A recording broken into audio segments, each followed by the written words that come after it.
Hi there, Neil here from Butterflies to Eagles. I'm going to cover a very brief overview on a couple of topics that will hopefully clarify a few misconceptions. The field of the universe, the Akashic Records, and the power of now. When we look at quantum physics and mysticism, they both say that everything is nothing more than one big massive field of vibrations, energy and vibrations. Tesla talked about the same thing. He says when you think of the universe, think of energy, frequency, and vibrations. And the best way I can picture the field of the universe is one big massive field that goes out beyond infinity,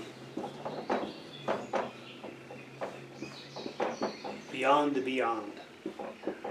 And it's just one big massive field of vibrations, including the empty space that's between the electrons and the protons, right within the atom.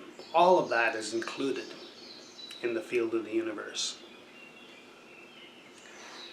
So it's one big field of vibrations. The Akashic Records. A lot of people like to simplify that and say it's kind of akin to a great big diary of all of the lifetimes that you've had here on planet Earth. And that's close to truth, and that's a way of humanizing the definition of what it is, because it is a collection of everything that you've experienced on planet Earth, but it actually goes beyond just planet Earth too. And the Akash is now expanding into recollection or feelings and wisdom of things that we've learned prior to our very first life here on planet Earth. So the Akashic Records is also part of the field of the universe. So here we have man, and as we experience things in our life, it goes out into the field of the universe through energy in our thoughts. Thoughts are actual things, and the things that we experience all become part of the field of the universe in records. So it's our record of our experience of that field of the universe would be a better way of saying it. It's tied into the crystalline grid. Our experiences are almost like a memory bank of our experiences, and there's a whole lot more to it, but that simplifies it to a very basic root. So as we go through life, we expand our consciousness beyond the 3D world. There's a veil of forgetfulness between our conscious mind and all of the rest of the field of the universe. And within this expansion, it includes other aspects of who we really are. We have our guides, we have our inner self, we have our higher self, we have our soul families, we have our star seeds, and all of that list goes on and on and on. And all of that is tied back into the field of the universe. So we're not separate from it, we're a part of it. And the Akashic Records is a storehouse of all of the experiences and the wisdom that we've gained. So let's look at it as like a memory in this life. You went to school and you learned how to read. See Dick run. Jane can run too. Watch Jane run. Remember when we first learned how to read? It was simple things like that we were learning. When we tap into our memory to recall how to read, we don't go through everything specific. And it's the same as when we tap into our Akash. We don't have to remember every lifetime that we lived. What we're really wanting to do is tap into the accumulated energy, the quantum field of all that we are and all that we've experienced. We want to tap into our resources of wisdom that we've collected from our thousands of lifetimes or hundreds of lifetimes, whichever the case may be. We're all different. So when we tap into the Akash, People get all excited because they remember a part of a past life. And they want to remember the whole thing, or they want to remember more. But the most important thing is the same as when we learned how to read. You remember the concept, you remember the wisdom. And all of that is added to the experience in this 3D world of who we are. So we can use the Akash to assist us in this world. And there's a big misconception with the power of now. Everybody gets excited about being in the moment. What does that actually mean, though?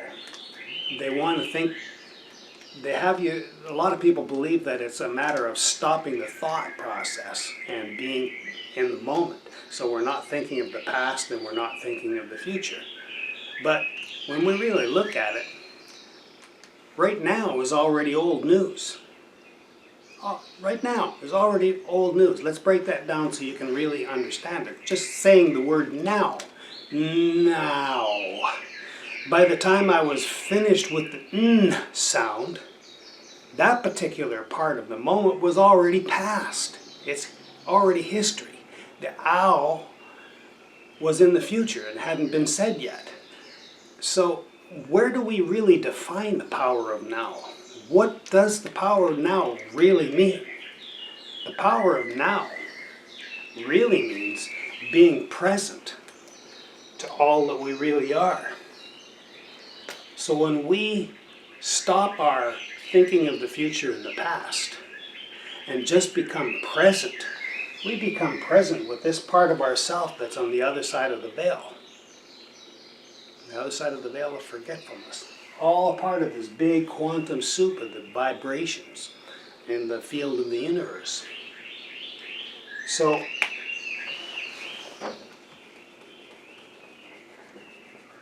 in truth, the power of now really is the power of being present with yourself.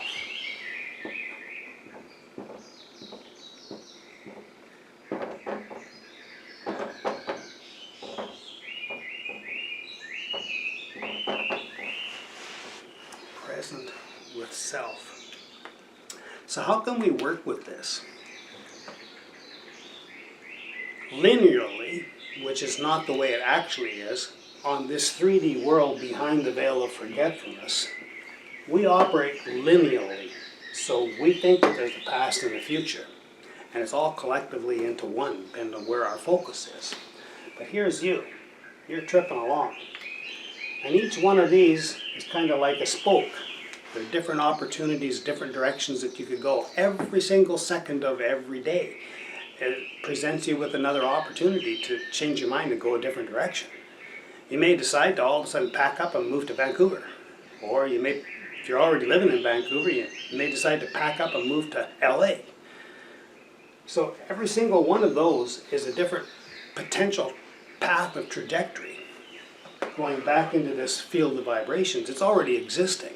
It's already there. It's already in that field of vibration on the quantum level of things beyond the veil. So when we're tripping along, there we are. That's where we are in the field of the universe right now. And those are all the different options of which directions that we could go. So when we can tap into the knowledge and the wisdom that's part of our Akash, it makes our choice of directions that we go more fluid and more in line with the whole of the field of the universe. Because each and every one of us has the potential of being part of the positive changes to bring this planet into a world of peace and compassion.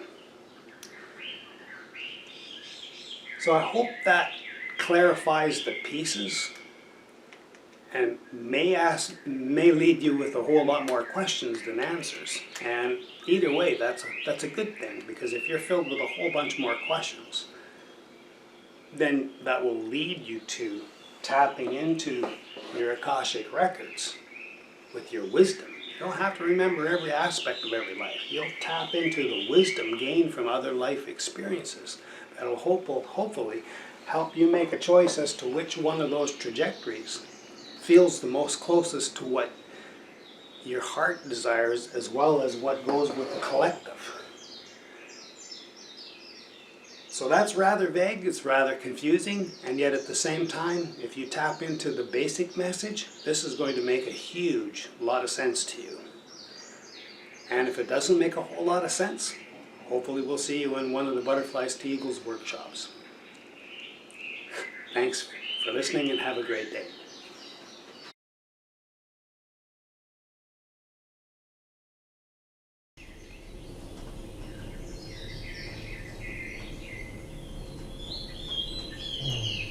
Yes, it's true. Humanity has reached a new crossroads in our evolution as a whole and as members of the human race on planet Earth. Our future is entirely in our own hands. It's up to us where we take it, what we do with it. If you enjoyed this video, buy me a coffee. If you really enjoyed this video, buy me a donut with the coffee. And if you want to see me do more videos, you can help me support my channel by sending me the money to buy me lunch. You'll find the link in the description below.